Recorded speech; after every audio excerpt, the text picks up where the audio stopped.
companies are always looking for ways to save a few bucks, and months ago when the Hollywood strikes were going on, there were actors and creatives begging companies to ignore AI and keep with real human beings trying to fight against AI in entertainment as much as possible. But now, in a complete turn of events, SAG-AFTRA has signed a deal to allow actors to create and license a digital AI replica of their voices.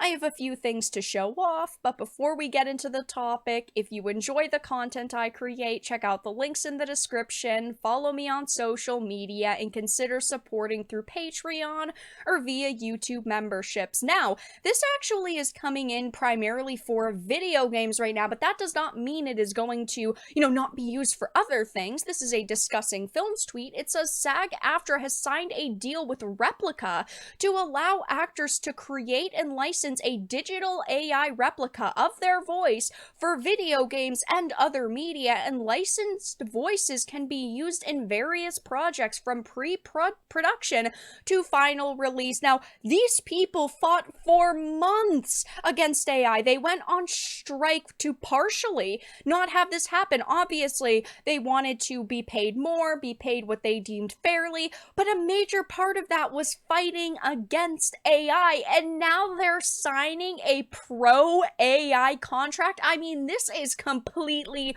bonkers. They are getting destroyed on social media by people going, why the heck did they even go on strike then? Like, what was the point? The strikes were a waste of time, and I completely agree. Now, obviously, we don't know how mainstream this will become, if, these voice actors will be paid fairly, or, if companies will try to pay them a bare bones amount for the voice license. We don't know how quickly companies will pick this up either. There's a lot of questions surrounding this right now, but the main criticism on people's minds are the fact that these are individuals who have fought for months to go against things like pro AI. They wanted to protect their voices, protect their line of work, which I completely understand, but now it's a complete 180, and we're seeing deals be signed with an AI company like Replica in order to license digital replicas of their voices. And I do definitely think, as this says, video games are going to be the first to, implement something like this, but I do think that this could potentially become pretty widespread. I mean, obviously it points out video games here. I definitely think that it could be used in things like anime. It could be used in movies, TV shows. We don't have a clear, concise list of guidelines right now or what this contract entails, but one would assume that, companies will pick up on this.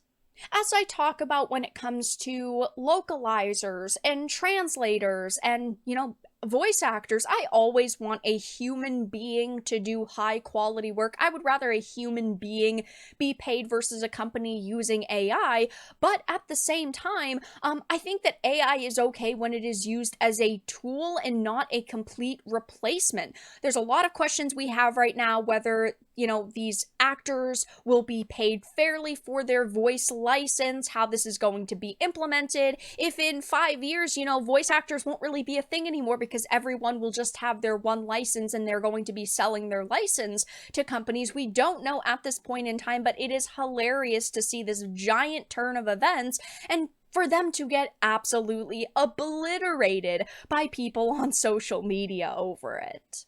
But that's all that I really had to show off in this video. Let everyone know your thoughts in the comment section down below. If you enjoyed this, make sure to give it a like, and if you didn't, give it a dislike. I appreciate your support either way, but I will talk to you all again in the next video really soon.